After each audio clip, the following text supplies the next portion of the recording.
에스라서 9장 1절부터 15절 말씀까지 제가 한 줄 읽고 여러분이 한 줄 읽고 교독하겠습니다. 이런 말에 조금 조금 마음이 찔리면 여기 화면 보면 돼요. 스마트폰 끄지 말고 화면 봐요. 나와잖아.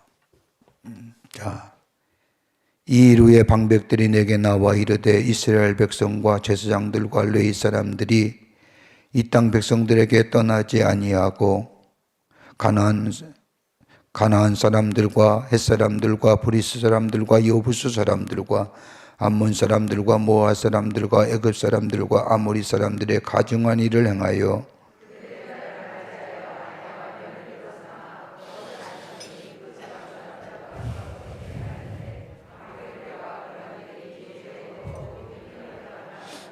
내가 이 일을 듣고 속옷과 겉옷을 찢고 머리털과 수염을 뜯으며 기가 막혀 앉으니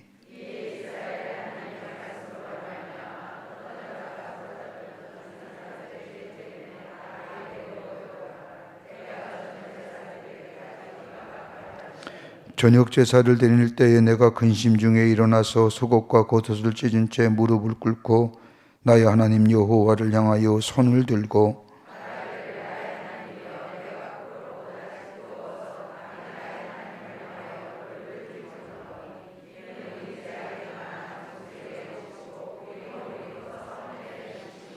우리 조상들의 때로부터 오늘까지 우리의 죄가 심함에 우리의 죄악으로 말미암아 우리와 우리 왕들과 우리 제사장들을 여러 나라 왕들의 손에 넘기사 칼에 죽으며 사로잡히며 노락을 당하며 얼굴을 부끄럽게 하심이 오늘날과 같으니이다.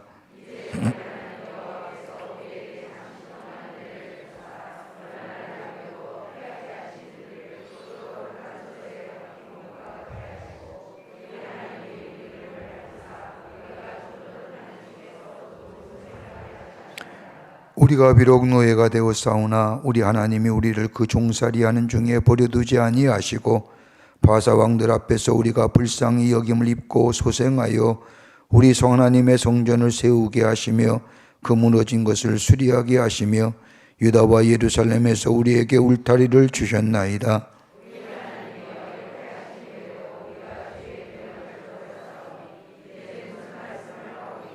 전에 주께서 주의 종 선지자들에게 명령하여 이르시되 너희가 가서 어디와 하는 땅은 더러운 땅이니 이는 이방 백성들이 더럽고 가증한 일을 행하여 이 끝에서 저 끝까지 그 더러움으로 채웠음이라.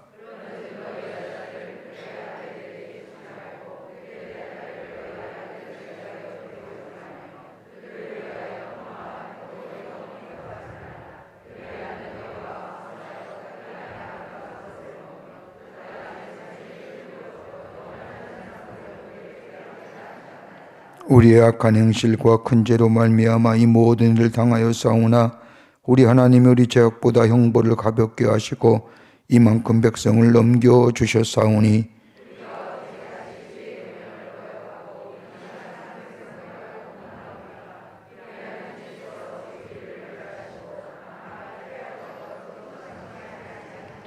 같이 읽겠습니다. 이스라엘의 하나님 여호와여 주는 의로우시니 우리가 남아 피하인 것이 오늘날과 같사옵거늘 도리어 주께 범죄하였사오니 이로 말미암아 주 앞에 한 사람도 감히 서지 못하겠나이다 하니라. 아멘. 아멘. 오늘은 우리가 속죄공과 21과의 말씀입니다.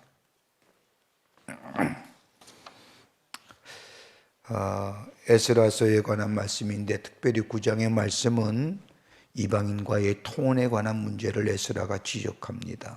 여러분, 에스라서를 좀 알려고 하면 에스라가 어떤 인물인가를 좀 알 필요가 있지요. 이렇게 질문하면 황당하다고 생각할지 모르겠지만 에스라가 누굴까요? 에스라가 에스라지 뭐 누구야? 뭐 이렇게 그렇게 얘기하지 말고 에스라가 누굴까요? 우리가 에스라서의 말씀을 배웠잖아요. 여러분, 이스라엘 역사가 솔로몬에 의해서 솔로몬의 사후에 두 나라로 갈리어지지요. 유다를 중심으로 남유다 왕국, 그리고 에브라임 지파를 중심으로 나머지 10개 지파가 중심이 돼서 북이스라엘 왕국으로 나누어집니다. 그리고 북이스라엘 왕궁이 아시리아에게 망하고 남유다는 바벨론에게 망합니다. 그리고 바벨론은 역사를 보더라도 아스리아가 아수르라고 하죠. 성경은 아시리아가 바벨론에 의해서 망하고, 바벨론은 누가에 의해서 망해요? 페르시아입니다. 세계사 배웠잖아요. 아주 오래전에 배워서 잊어버리죠. 가물가물 아시죠? 다 알고 계실 겁니다. 페르시아가 의해서 망해집니다. 그런데 이스라엘 백성은 바벨론에 의해서 이스라엘이, 유다가 망해지고 이스라엘이 망한 후에 바벨론의 포로로 잡혀갔지요. 그때 나오는 사람의 인물이, 대표적 인물이 다니엘과 사드락과 바벳느고와, 이게 바로 다니엘의 세 친구, 이게 바벨론에 있었던 일들입니다. 이 바벨론이 페르시아에게 망한 후에 바벨론에 잡혀있던 유대인이 그대로 페르시아의 속령에, 페르시아로 넘겨지게 됐지요. 그런데 성경의 말씀을 보면, 에스라서 1장의 말씀을 보면 페르시아의 고레스 왕이 칙령을 내려서 이스라엘 백성을 다 자신의 나라로 돌아가게 만듭니다. 그때 1장의 말씀을 보면 하나님께서 고레스의 마음을 감동시키셨다는 거지요. 그래서 이스라엘 백성이 이제 예루살렘으로 돌아옵니다. 이제 70년간의 지긋지긋했던 포로 생활을 마감하고 이제 돌아오게 되는데, 그 첫 번째로 돌아왔던 사람들이 누구냐면 세스바엘과 스룹바벨이라는 사람입니다. 들어와서 저희들이 처음으로 한 것이 뭐냐? 여러분, 저 아시리아와 페르시아에 의해서 예루살렘이 망했을 때에 성경의 말씀대로 거랑이 고하고 초토화되죠. 이게 뭐냐면 돌짝밭이 되는 거예요. 그 아름다웠던 솔로몬 성전과 예루살렘 성벽이 초토화되는 겁니다. 돌짝밭으로 바뀐 겁니다. 몇 번씩이나 제가 말씀드렸지만 아스루하고 바벨론에 쳐들어왔을 때에 그 솔로몬의 성전을 지었던 이야기를 들었던 그 사람들, 어떤 이야기냐? 금과 은이 보석이 남아 돌아서 솔로몬 성전에, 하나님의 성전의 벽에다가 벽 사이에다가 금을 다 심었다는 것을 소문으로 듣고 아시리아와 바벨론의 군사들이 정을 가지고 예루살렘 성전의 벽을 다 찍어서 금을 다 가지고. 그러니까 성경 말씀에 예루살렘 성이 다 초토화되고 저 이리와 저 늑대가 거하는 장소가 될 것이라고 하는 것이 그대로 예언의 성취가 되지요. 하나님의 선정이 흔적도 없이 사라집니다. 그리고 나서 이스라엘 백성이 다 바벨론의 포로로, 바벨론에 잡혀가서 페르시아로 다 속국이 되고 있을 때에 고레스 왕 때에 칙령을 내려서 이스라엘 백성이 예루살렘으로 돌아옵니다. 첫 번째 돌아온 사람이 저 세스바살과 수룹바벨이라고 하는 사람. 그들이 와서 뭐 했냐면 성전도 없지요, 성벽도 없지요. 뭐예요? 제단을 쌓는 거예요. 제사를 지내는, 하나님 앞에 제2의 제단을 쌓지요. 그 다음에 온 사람이 누구냐면 느헤미야입니다. 느헤미야가 와서 성곽을 쌓고 성전을 지어가지요. 느헤미야가 중간에 술 많은 관원이었는데 중간에 있다가 총독으로 있다가 다시 돌아갔다가 다시 돌아오는 그런 과정을 겪지요. 성경의 말씀을 보면 그 중간 사이에 누가 들어오냐면 에스라가 옵니다. 에스라가 와서 한 일이 뭐냐? 저 느헤미야는 하나님의 성곽을, 예루살렘 성곽을 쌓고 성곽을 쌓을 뿐만 아니라 하나님의 성전을 짓는 일에 썼지만, 에스라는 와서 뭐예요? 하나님의 말씀을 가리키고 예배의 제단을 쌓고 율례를 가리키고 법도를 가리키고 율법을 가리키는 일들을.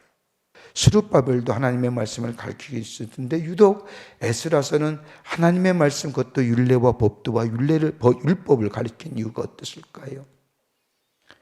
에스라는 저 페르시아의 가장 고관이었는데, 성경의 말씀에 특별한 직업이 없지만 역사학자들은 고관이었는데 높은 지위에 있었기에 저 아시리아와 더불어 바벨론과 더불어 오면서 이스라엘의 역사의 문헌이 그대로 페르시아까지 넘어오자 그 이스라엘의 역사의 문헌들과 고책자들을 쉽게 접할 수 있는 위치에 있었다는 겁니다. 하나님의 말씀을 쭉 탈무드나 그 밖에 모세오경이나 그 밖에 말씀들을 쭉 읽어보는 결과 이 에스라의 마음속에 뭘 느꼈느냐? 우리 백성이 이렇게 나라 있는 백성으로 저 바벨론에 의해서 저 페르시아에서 망해진 이유는 다른 것이 아니라 우리가 하나님의 말씀대로 살지 않았기 때문이다. 하나님의 율례와 법대로 살지 않았기 때문에. 그래서 이 에스라는 저 예루살렘을 돌아올 때에 성경 말씀을 보면 여러분 저 예루살렘 아무것도 없죠. 뭐 레위 지파도 없죠. 제사는 어떻게 드려야 돼 알 수가 없죠. 그러니까 뭐예요? 저 페르시아에 흩어져 있던 유대인들 가운데 레위 족속을 약 6천 명을 모아가지고 그들과 함께 예루살렘으로 귀환하게 되죠. 왜냐하면 하나님의 성전에 바로 세우기 위해서. 여러분 우리가 구약 성서의 말씀을 배울 때마다 여러분 뭘 느낍니까? 성전에서 제사 드리고 예배 드리는 자는 누가 많이 할 수 있어요? 레위 족속이잖아요. 말씀을 가르치는 일도 그렇고 심지어 물을 뜨는 일도 장작을 패는 일도 청소하는 일도 레위 지파 사람들이 해야 되는 거예요. 그러기에 이 에스라는 저 페르시아에 흩어져 있던 70년의 생활을 살면서 얼마나 레위 족속들이 다 잊어버리고 지파성의 어떤 나름대로의 정체성도 잊어버리고 저 페르시아의 문화에 저 바벨론의 문화에 쉽게 동화되어서 돈 벌고 나름대로 삶의 유지와 삶의 자리가 다 잡혔던 저들에게 당신은 레위 지파요 하나님의 말씀을 가르칠 자요 하나님의 성전을 섬길 자요 저희 지파의 나름대로 책임성과 의무를 얘기하면서 저들을 모아가지고 돌아와서 예루살렘 성전에서 이미 느헤미야에 의해서 성전과 성곽은 세워진 그 장소에 저 에스라는 하나님의 말씀을 가리키고 율례와 법들을 다시 세우며 제사와 제례를 다시 새롭게 하는 그런 귀일난 일들을 감당하게 됩니다. 그런데 그 첫 번째로 오늘 여기 본문의 말씀의 근핵입니다. 돌아와 보니까 하나님의 백성의 정체성을 잊어버리는 겁니다. 이게 뭐예요? 우상을 섬기는 일이에요. 우상을 섬기는 것에 있어서의 가장 원인이 어떤 것이냐? 통혼이에요. 통혼. 그래서 에스라가 처음으로 돌아와서 한 일이 뭐냐면 저 제사장들 가운데 남아있는 제사장 가운데 이방 여인과 함께 사는 사람들을 다 내쫓습니다. 그리고 정결하게 만드는 거예요. 제가 지난주에 여러분 제가 송케이트성 인도를 못하고 그때 어디 갔냐면 베트남에 좀 다녀왔습니다. 왜 갔냐 물으실 텐데 다름이 아니라 베트남에는 감리교회가 정식으로 베트남 나라에 의해서 승인을 받지 못한 교회입니다. 감리교회가. 옛날에 베트남 전쟁 때에 우리 감리교 목사님 가운데 박민수 목사님이라는 분이 계시는데 그 목사님이 열람전에 참여하셔서 장병들도 복음을 전하고 또 그 베트남 사람들에게 복음을 전했는데 그 흔적들이 그 역사적 기록들이 있으면 쉽게 감리교회로 승인이 되는데 그 역사적 기록이 없는 겁니다. 그러다 보니까 감리교 선교사들이 우리 교회도 호치민에 선교센터가 있는데 감리교를 인정을 안 하는 겁니다. 그래서 그거 좀 인정해 달라고. 거기는 사회주의 국가니까요. 제가 베트남에 여러분 가서 내가 놀란 게 뭐냐면 베트남은요 제일 높은 사람이 당석이래요. 그 다음에 높은 사람이 주석이래요. 우린 주석이 높은 것 같죠? 당석이가 1등이래요. 그래서 이 당석이는 어딜 가느냐? 당석이가 모든 것의 결정 권한이 있는데 당석이는 사회주의 국가를 방문할 때 당석이가 가고 서방 세계를 방문할 때는 주석이 간대요. 근데 중국은 시진핑이가 당석이하고 주석을 다 하니까 지가 막 돌아다니는 거지요. 그런데 승인을 하려고 하면 공안장관이 승인을 놔야 된다고 해서 아무리 여러모로 백방을 노력해도 약속을 했는데 급하다고 만나지 말라고 해서 약속이 깨졌어요. 얼마나 허탈한지요. 시간 내서 트리니티도 빼먹고 왔는데. 근데 누굴 만났냐면 우리 교회 박광수 집사님을 만났습니다. 제가 사진을 찍은 내가 사진을 찍자고 해서 한 게 아니라 집사님이 사진을 찍어주면 좋겠다고 해서 내가 사진을 찍어준 사람입니다. 잘 모르시나 보죠, 박항수 집사님이요? 박항수 집사님이 거기서 계시는 바람에 한국 사람들의 이미지가 달라진 거예요. 아마 우리나라 대통령과 그 어떤 사람보다 우리 박 집사님이 우리나라의 국위를 선양하고 우리 한국 사람들을 어떤 위상을 높이는 데 가장 결정적 역할을 하잖아요. 가는 사람마다 손은 들고 다 그러더라고요. 사진을 찍는데 베트남 사람들이 옆에서 우리도 한번 찍자고 그래서 찍었는데, 집사님하고 같이 식사하면서 이 얘기하는 가운데 그런 겁니다. 베트남의 나라가 세계 열강들과의 전쟁에서 다 이긴 나라.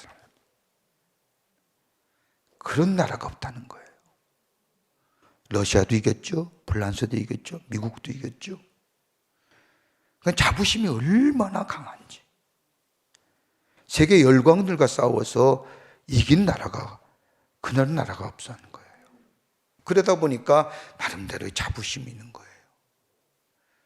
그런데 문제는 뭐냐면 그런 나름대로의 나라의 자부심이 있는데 속은 뭐예요? 형편없는 거예요. 그러면서 몇 가지 얘기하냐면 이 나라가 가장 큰 것이 세 가지가 있다는 거예요. 문제가. 하나는 뭐예요? 정직하지 못하다. 전쟁에서 이겨서 승리하고 열강들과의 싸움에서 다 이겼다고 하는 자부심의, 민족의 자부심은 갖고 있는데 들여다보면 뭐예요? 정직하지 못하더라. 두 번째는 뭐예요? 무책임한 사람들이더라. 책임질 줄 아는 사람이에요. 자신의 실수를 인정하지 않는다는 거예요. 너 실수했지 않느냐 그러면 최대한의 자신의 실수를 인정하는 표현이 뭐냐? 씩 웃는 거래요. 나 같으면 확 또 하나 뭐냐면 아주 수동적이라는 거예요. 열강과의 싸움에서는 이겨서 승리한 것 같고 열강과의 싸움에서는 전쟁에서 다 이겨 승리한 것 같지만 들여다보면 세 가지의 사회주의, 공산주의 모습이 그대로 녹아져 있는 거예요. 정직하지 못하다, 무책임하다, 책임질 줄 못한다, 소극적이다. 이것 때문에 이것 고치느라고 이거 아직도 그대로 삶의 사회 전체에 흐르고 있는. 경제는 부흥하고요. 경제에 대한 논리는요, 중국 사람 못지않게 너무너무 빠르대요. 그런데 뭐예요? 정직하지 못하고 책임지지 못하고 무책임하고 소극적이고 열강들에게 싸움에서 이겨서 승리해서 자부심은 갖고 있는 이스라엘 백성과 똑같지 않아요? 하나님의 택하신 백성이라고 하는 선민의 의식은 다른 건 다 잊어버려도요, 하나님을 잊어버린다 할지라도 하나님이 어떻게 행하셨는가, 자기의 조상들에게 어떻게 하셨느냐, 하나님이 어떻게 저들의 삶을 인도해 주셨느냐, 그러기 위해서는 우리의 삶이 하나님의 택하신 백성으로서 어떻게 살아야 되느냐, 이런 삶의 실제적인 모습은 다 잊어버리고 그저 하나님 앞에 택하신 백성이라고만 갖고 있었던 이들 삶과는 괴리되어 있는 인생.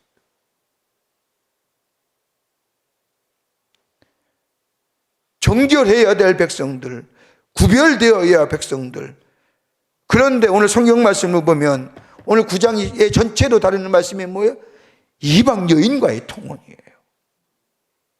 이건 단순히 무슨 다문화 가족 지금의 그 얘기하는 게 아니라 하나님의 백성으로서의 성결함, 구별됨을 얘기하는 거예요.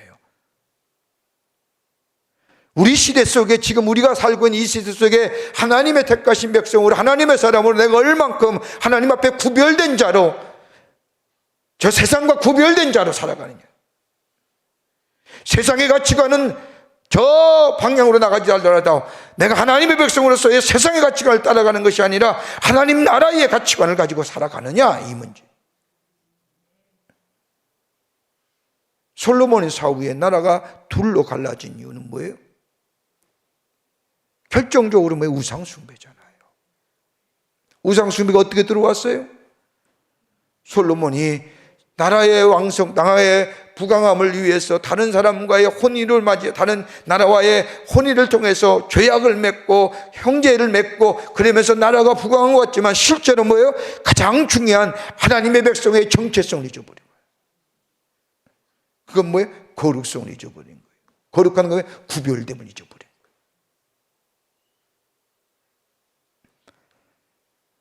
거예요. 우리의 삶 어떠세요? 우리가 이 땅에 살면서 하나님의 부르심을 받으면 구원받은 백성으로 이 세상 가운데 살면서 세상의 거센 풍랑, 거센 유혹, 거센 탐놈들 요즘 이 속에 살면서 내가 얼마만큼 하나님의 백성으로서의 구별된 삶으로 바른 다른 가치관의 삶을, 하나님 나라의 가치관의 삶을 가지고 살아가느냐, 어떻게 구별되어야 되느냐.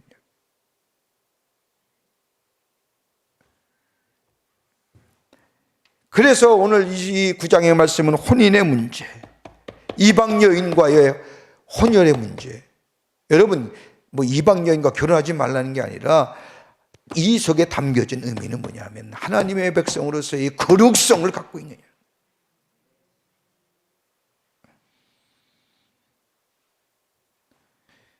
그러기에 이 에스라가 예루살렘으로 돌아왔을 때에 저들이 가졌던 가장 큰 죄악이면 끊임없이 반복하는 게 뭐예요? 우상의 숭배잖아요. 우상의 숭배. 여러분, 성경에 있어서 이스라엘 백성의 가장 큰 죄악이 뭐예요? 우상 숭배잖아요. 하나님을 떠난 거잖아요. 하나님을 떠났던 것의 대표적인 행동이 뭐예요? 다른 우상에게 절하잖아요. 여러분 보세요. 성경 말씀의 역사를 좀, 우리 지도자니까. 이스라엘 백성이 저 여호수아의 인도하며다 요단을 건너서 가나안 땅에 들어와 여리고성을 정복하며 아이성을 정복하며 정복해 나갈 때에 하나님께서 뭐예요? 가나안 땅의 모든 족속을 멸하라 하셨어요. 근데 어떻게 해요? 못했잖아요. 그리고 살아요. 평생을 유목민으로 가나안 땅에 정착하기까지만 해도 유목민으로 살았던 저 이스라엘 백성이 가나안 땅에 정착하여 이제 처음으로 양의 젖을 짜거나 양의 고기를 먹으며 양의 털을 가지고 살던 저들이 정착하여 땅을 개간하고 땅을 이루어 이제 농경 문화의 삶으로 살아가게 될 때에 저들이 가장 첫 번째 당했던 게 뭐냐? 농사 지을 줄 모르는 거예요. 그러니까 누구한테 알아봐요? 가나안 땅에 남아있는 족속들에게 물어봐요. 어떻게 농사 지어야 되느냐. 농사 짓는 법을 가르쳐주고 그 다음에 하는 게 뭐예요?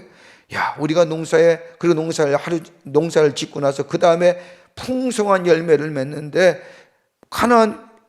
이스라엘 백성에 정착한 가나안 땅에 정착한 이스라엘 백성은 가나안 땅에 정착한 가나안 족속과는 적은 소출을 걷게 되자. 야, 웬일이냐 말이야. 니들 어떻게 이렇게 많이 소출을 거두느냐 할 때에 가나안 땅에 있는 사람들이 뭐라고 얘기해요?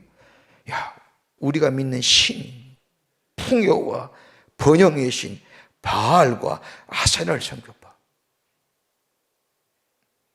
이스라엘 백성이 하나님의 백성의 정체성을 잊어버리고 광야에 40년 잊어버리고 저들이 어떻게 살았는가 잊어버리고 하나님을 떠나 바알을 섬기네.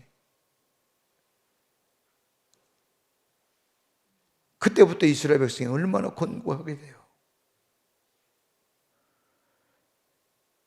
사사의 시대를 거쳐서 사무엘의 시대를 거쳐서 그러면서 왕정의 시대가 생기면서 다윗이 생기면서 사울과 다윗과 솔로몬에 의해서 나라가 둘로 갈라지면서 남유다와 비구 이상군의 수없이 많은 왕들이 세워지면서 가장 결정적인 뭐예요? 우상 숭배. 다 하나같이 우상에 대한 것이 걸려지는 거예요.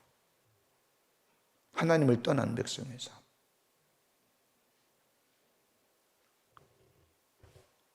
오늘 에스라가 돌아와서 뭐예요? 하나님 앞에 용서해달라고. 반복적으로 짓는 죄. 어떤 거예요? 하나님을 떠난 죄. 다시는 내가 이런 죄를 짓지 않겠노라고. 다시는 이런 죄악, 하나님을 떠나는 죄악, 우상을 섬기는 죄악을 떠나지 않겠다고 하나님 앞에 서원하면서 긍휼해달라고. 그러니까 우리가 얼만큼 이런 말씀 전할 수 있으면 우리 지도자들이 좀 구별된 자들이 돼야 돼요. 네? 안 그럴까요? 나는 세상과 똑같이 살면서 속회가 속회원들에게 구별되어야 됩니다. 구별돼야 됩니다. 그러니까 지도자가 된다는 것이 삶으로 산다는 게 쉽지 않은 일이에요. 그러나 부족하지만, 잘 안 되지만 내 삶 속에 저 세상과 구별되려고 하는 삶으로 내 삶을 하나님과 더 가까이 가려는 성령의 도우심을 구하고 성령의 인도하심을 받으며 하나님께로 더 가까이 가려는 삶이 내 삶 속에 있게 될 때 좀 부족하지만 이 말씀 전할 수 있는 거예요. 안 그럴까요? 그렇잖아요.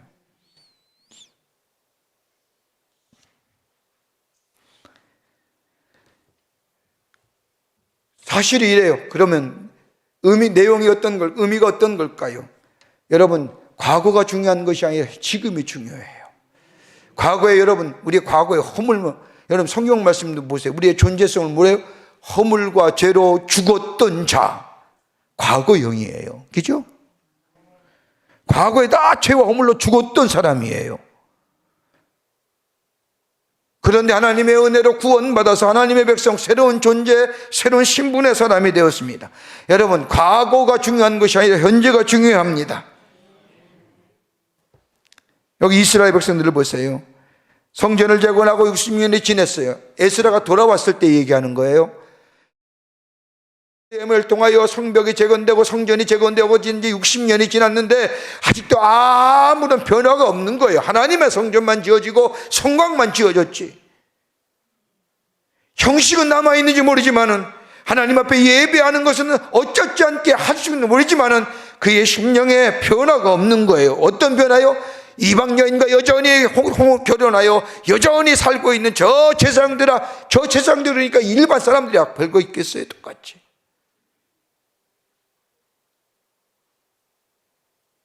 정결함과 영적 기정감이 사라지게 되면요, 여러분 뭐가 들어와요?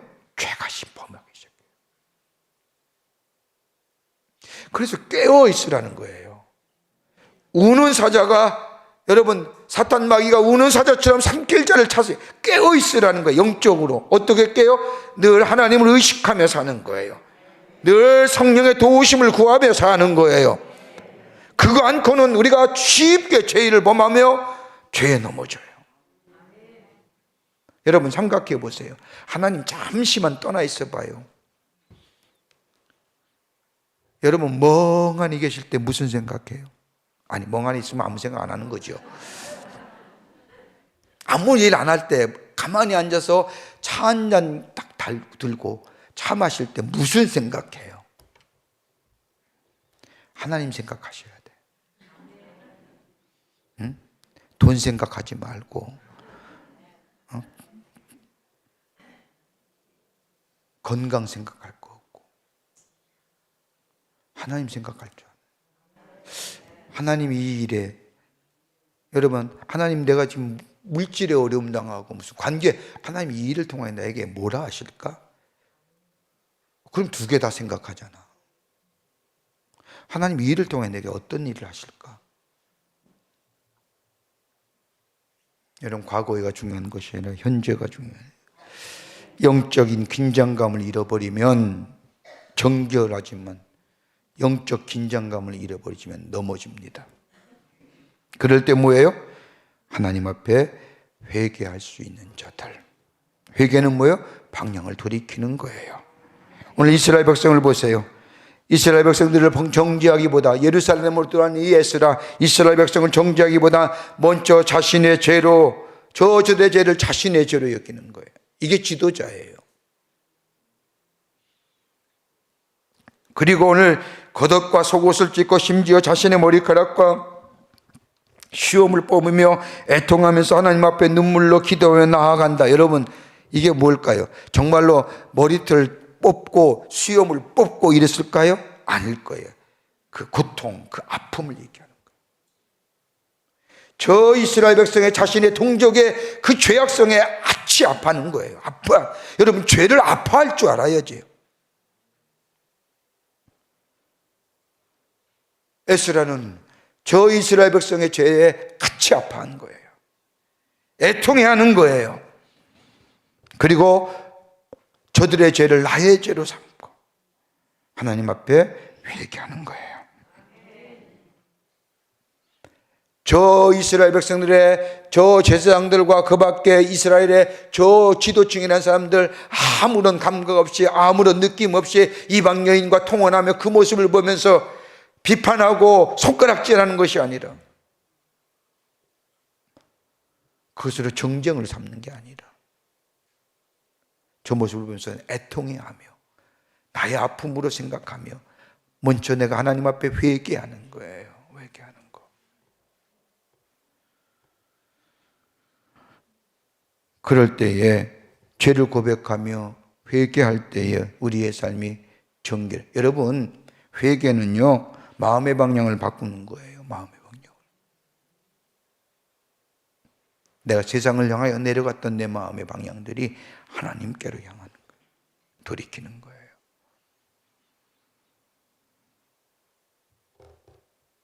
그뿐만 아니라 여기 오늘 본문 보면 에스라는 저 페르시아에서 자라났지만 하나님의 말씀을 연구한 학자이며 제사장 이 집안에서 신앙을 지켜온 제사장입니다.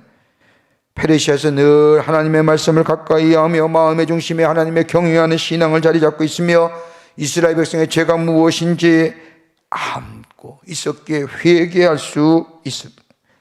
여러분, 에스라 같은 사람은 뭐예요? 남은 자라고 얘기하는 거예요. 리멘트 하는 거예요. 저 세상의 죄악에 대하여 요동치는 게 아니라 애통해 하는 거예요. 요즘에 전국이 나라가 꼭 그저 참사 때문에 난리친데 그 애통해 할 줄 알아야죠. 예? 그리고 우리가 먼저 하나님 앞에 돌이키는 마음이 있어야죠. 믿는 사람들이. 나는 우리 기독교가 이런 일을 볼 때마다 우리가 복음을 전하지 못했기 때문에, 예?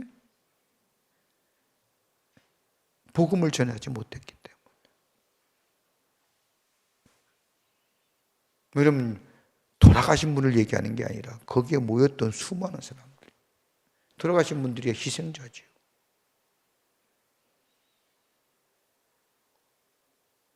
저들에게 복음 전할 수 있어요. 제가 미국에서 공부할 때 할로윈 대회를 제가 또 우리 애들도 있었기에 보는데 그거 그렇게 하는 거 아니에요. 우리나라는 왜 이렇게 다른 나라의 문화가 들어와가지고 왜곡되어서 확산시키는지 모르겠어요. 상술이에요. 애들이 밤에 그것도 9시, 7시, 8시 전에 다 끝나요. 애들 장난치는 거잖아요. 예? 저 몇 집 들어가서 그때 저 깡통 같은 거 이렇게 소리치면 사탕 몇 개 집어주면 그게 끝이에요. 그냥.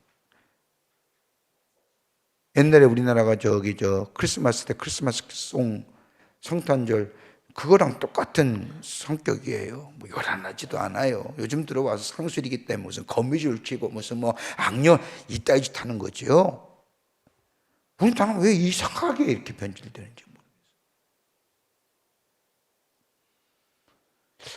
그런 생각도 조금 해봐요. 우리나라 문화가 별로 이렇게 같이 함께 즐길 수 있는 어떤 그런 놀이의 문화가 부족한 것은 아닌가.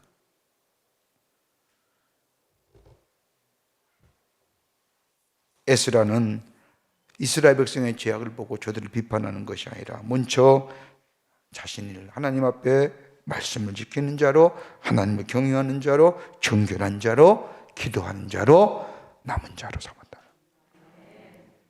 자, 오늘 이번 주에 속회공과 여러분의 에스라에 대한 얘기를 하시려고 하면 에스라서 1장을 좀 한번 쭉 읽으셔야 돼요. 에스라가 어떤 사람인가? 여러분 인터넷 들어가면 다 나와요. 엄한 데 서칭하지 말고 그런 거나 서칭하세요. 에스라덕이라고 저 캐톨릭에는 에즈라라고 얘기하죠. 에스라서를 쭉 치면 쭉 연대표가 나와요. 좀 읽으세요. 그리고 오늘 본문 말씀을 가지고 한번 생각해 보세요. 아, 에스라가 저 페르시아에서 예루살렘에 들어와 첫 번째 한 일이 뭐냐? 아, 정결하는 것들, 이방인들과 결혼한 제사장들을 쳐내는 것들. 왜요? 구별된 자로, 하나님 앞에 정결된 자로. 그리고 너나가 뭐요? 저들의 죄악을 보고 정죄하는 것이 아니라 눈물로 애통했다는 마음. 우리의 삶도 다른 사람의 아픔, 다른 사람의 슬픔에 대하여 뭐 여러 가지 얘기할 수 있지만 같이 아파하고 우는 자들과 함께 울 수 있는 마음들.